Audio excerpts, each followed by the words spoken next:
Hello friends, this is Shashi. Daily learn with Shashi में आपका स्वागत है।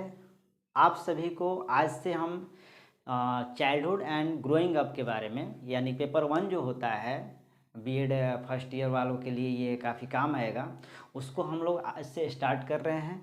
इसमें क्या करेंगे कि जो बीएड में आप पढ़ रहे हैं, बीएड फर्स्ट ईयर वाले आप एग्ज़ाम देने वाले होंगे, तो बीएड फर्स्ट ईयर में जो आप एग्ज़ाम देंगे तो उसमें क्वेश्चन इसके आते हैं। साथ ही साथ आप सीटेट की भी तैयारी करते हैं तो उसमें भी कुछ सब्जेक्ट इसके पूछे जाते हैं। तो ऐसे चलते हैं कि बीएड फर्स्ट ईयर वालों के लिए क्वेश्चन का आंसर भी लिखना हो तो वो कर पाएँ। इसके सारे टॉपिक को हम लोग अच्छे से समझेंगे, लेकिन अलग अलग करके समझेंगे, थोड़ा थोड़ा करके समझेंगे। जैसे बाल्यावस्था का डेफिनेशन पढ़ेंगे, फिर इसके ऐतिहासिक दृष्टिकोण क्या था उसको देखेंगे, फिर मध्ययुगीन में क्या दृष्टिकोण था उसको देखेंगे, फिर इसके 18th सेंचुरी में, फिर 1920 सेंचुरी में इन सब के प्रति क्या दृष्टिकोण था, क्या व्यवहार था, क्या सोचना था लोगों का उस समय बाल्यावस्था के बारे में, उसको हम लोग देखेंगे। इसी तरह करके अलग अलग सभी टॉपिक को हम लोग पढ़ेंगे। छोटा छोटा इसलिए करके पढ़ेंगे ताकि सभी चीज़ें अलग अलग अच्छे से क्लियर हो जाए। अगर अच्छे से क्लियर हो जाएगा, अगर हमसे कुछ भी क्वेश्चन बाल्यावस्था से पूछता है, अगर पूछता है कि इस पर प्रभावित करने वाले कारक का बताएं, कैसे परिवार और विद्यालय या समाज इसको प्रभावित करता है उसको बताएं, तो इन सबको हम लोग अलग अलग करके पढ़ेंगे ताकि जब क्वेश्चन आपको लॉन्ग आएगा, डिस्क्रिप्टिव में जब बड़ा वाला क्वेश्चन का आंसर लिखना होगा तो आप सभी को अलग अलग समझे रहेंगे तो आप लिख लेंगे। ठीक है। अगर छोटा करके भी आंसर आएगा, जैसे बोलेगा कि बाल्यावस्था के अर्थ और परिभाषा को बताएं, तो भी आप कर लेंगे। तो इन सबको देखते हुए आज से हम लोग स्टार्ट करते हैं और रेगुलर आप बने रहिए। इन सबको देखिए। आज से देखिए, आज हम लोग शुरू करते हैं बाल्यावस्था के डिफिनीसन और परिभाषा, चाइल्डहुड मीनिंग एंड डेफिनेशन। ठीक है। जो इंग्लिश वाले बच्चे हैं वो इसको समझ लेंगे, अपने भाषा में वो लिख सकते हैं। हिंदी वाले जो हैं बाल्यावस्था अर्थ और परिभाषा को समझेंगे। भारत में बाल्यावस्था से पहले की जो अवस्था होती है, मतलब भारत में जो पूरे मानव जीवन की अवस्थाएं होती हैं, उन सब को इतने भागों में बांटा गया है। जैसे भारत में पहले एक अवस्था गर्भावस्था, दूसरा शैशवावस्था, तीसरा बाल्यावस्था, चौथा किशोरावस्था, युवावस्था, प्रौढ़ावस्था, वृद्धावस्था। इन सभी अवस्था में इसको आप पहले से परिचित हैं, ये भी आप पहले से परिचित हैं। बाल्यावस्था में विदेशों में 2 वर्ष से भी माना जाता है। बहुत सारे वैज्ञानिकों का दृष्टिकोण अपना अपना अलग अलग है, उसको भी हम लोग आगे चल के पढ़ेंगे।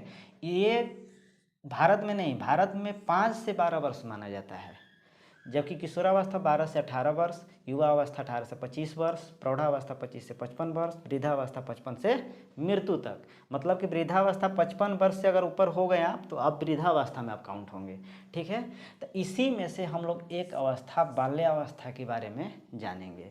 चलिए बाल्यावस्था के बारे में और कुछ जानते हैं। बाल्यावस्था पूरे जीवन का, हमारा पूरा जो जीवन होता है ना, उस पूरे जीवन का एक महत्वपूर्ण ये अवस्था होती है।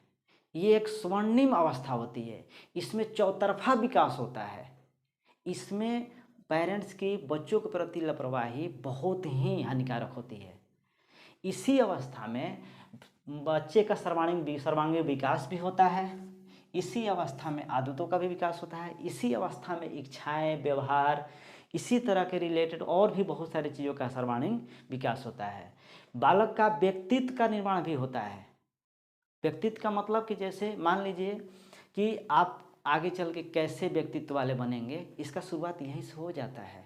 आप इस अवस्था को हल्के में नहीं ले सकते हैं। जैसे और देखिए, फ्रायड कहते हैं इसी अवस्था के बारे में, जो मैंने बोला कि बालक के व्यक्तित्व निर्माण का प्रारंभ हो जाता है, तो उसी से रिलेटेड फ्रायड कहते हैं। फ्रायड एक से विद्वान हैं, इससे रिलेटेड वो बोलते हैं कि विकास 5 वर्ष तक बालक का हो जाता है, परंतु इसकी जो गति होती है, परिपक्व व्यक्ति के रूप में जो गति पकड़नी होती है, गति पकड़ती है, वो इसी अवस्था से शुरू होती है। फ्रायड कहते हैं, फ्रायड एक विद्वान है। इसके बाद में ब्लेयर, जोन्स, सिम्पसन, इससे अधिक इम्पोर्टेंट कोई नहीं, ऐसा ये लोग बोलते हैं। कौन कौन? ब्लेयर, जोन्स, सिम्पसन ऐसा बोलते हैं कि इससे इम्पोर्टेंट कोई भी अवस्था नहीं होती। यदि कोई शिक्षक इस तरह की अवस्था के बच्चों को पढ़ा रहा है तो उसे काफ़ी इन सभी की बच्चों की परिस्थितियाँ, स्थितियाँ, उनके मनोभाव, दशा, मनोवैज्ञानिक सभी दृष्टिकोण को समझना होगा। अगर ऐसा नहीं है तो उसके गलत प्रभाव पड़ सकते हैं या बच्चों में सुधार की कोई गुंजाइश नहीं होगी। आपने यूट्यूब पर अभी तत्काल में देखा होगा, एक मैम बच्चों को काफ़ी प्यार से समझाते हुए दिखी होंगी, वो तरीका ही बेस्ट होता है। बच्चों की ये बाल्यावस्था में इसी तरीके से समझाया जा सकता है। इसके अलावा कोल और ब्रूस भी कहते हैं कि ये एक अनोखा काल है। बहुत ध्यान देने वाली बात है कि कोल और ब्रूस जो हैं वो कहते हैं कि एक अनोखा काल है। आपसे पूछा जाएगा कि अनोखा काल बाल्यावस्था को बोला गया है, ऐसा किस विद्वान ने कहा? तो कोल एंड ब्रूस ने। इसके अलावा माता पिता के लिए इस अवस्था में काफ़ी ज़्यादा कठिनाइयाँ होती हैं। इस अवस्था को समझना बहुत मुश्किल होता है माता पिता के लिए कि बच्चा कर क्या रहा है ये, इसमें इतने चौतरफा बदलाव आते हैं। इसी तरह एक कुप्पू स्वामी हैं, कुप्पू स्वामी कहते हैं कि 6 वर्ष की आयु में बच्चा उग्र स्वभाव का हो जाता है। वो अधिकांश प्रश्नों का उत्तर ना या नहीं में देने लगता है। जब वो 7 वर्ष का होता है तो वो 7 वर्ष में उदासीन हो जाता है और खुद को अकेला रहने की कोशिश करता है। 8 वर्ष में दूसरे बालकों से दोस्ती करता है, मिलता जुलता है, उसकी ये इच्छा जागृत होती है। 9 से 12 के बीच में जब बच्चा जाता है तो वहाँ पर उसको स्कूल से कोई इंटरेस्ट ही नहीं रह जाता है, उसको कोई आकर्षण स्कूल में नहीं दिखता है। आप देखे होंगे बहुत सारे बच्चे स्कूल जाने को ही मना करने लगते हैं इस अवस्था में। फिर धीरे धीरे ये अवस्था आगे डेवलप होती जाती है। अब वो बच्चा 9 से 12 वर्ष में जो स्कूल से अट्रैक्शन उसका ख़त्म हो गया है, उसे अब लगता है ना कि अब मैं रोज़ रोज़ की ये बेकार के काम नहीं करूँगा, मैं उसके लिए ये बेकार काम लगने लगता है। अब वो धीरे धीरे नियमित कार्य न करके वो एक विशेष कोई महान कार्य करने की इच्छा रखने लगता है। उसकी इंटरेस्ट एक इच्छा अलग तरीके की होने लगती है कि वो कुछ विशेष कार्य करे।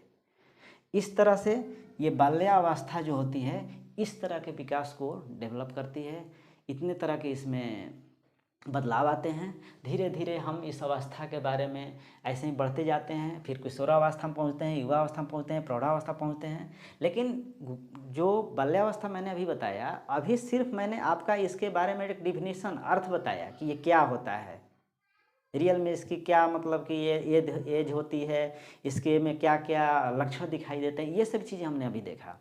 अभी इसके बारे में ग्रोथ और डेवलपमेंट की पूरी बातें अभी पढ़नी है। इसकी हम लोग ऐतिहासिक अभी दृष्टिकोण देखेंगे, मध्ययुगीन दृष्टिकोण देखेंगे, फिर उसके बाद 18th सेंचुरी 19th सेंचुरी में क्या इसके प्रति दृष्टिकोण था समाज का वो देखेंगे, फिर 20th सेंचुरी में, फिर इसके बाद अभी हम लोग का वर्तमान में क्या चल रहा है उसके दृष्टिकोण में हम लोग देखेंगे। फिर इसी तरह बाल्यावस्था पर परिवार, समाज, स्कूल का क्या प्रभाव पड़ता है उन सभी कारकों का पढ़ेंगे। किशोरावस्था के बारे में पढ़ेंगे, किशोरावस्था पढ़ेंगे, युवावस्था पढ़ेंगे, सभी अवस्थाओं के बारे में भी अलग अलग करके पढ़ेंगे। यदि आपके बीएड फर्स्ट ईयर में हैं, आप फाइनल ईयर एग्ज़ाम देने वाले हैं, वहाँ पर ही आपको क्वेश्चन अगर इससे रिलेटेड ऐसा पूछा जाता है तो आप काफ़ी अच्छे तरीके से लिख पाएंगे। चीज़ों को अच्छे तरीके से समझ लें तभी जाकर आप वहाँ पर अच्छे से लिख पाएंगे। आपका सीटेट में भी काम करेगा और बीएड में भी काम करेगा। तो लगातार इसी चीज़ को हम पढ़ाते हुए, लगातार अपने इस लेक्चर को बढ़ाते हुए रोज़ आपको ये कुछ कंटेंट उपलब्ध कराने की कोशिश करेंगे। तब तक के लिए धन्यवाद।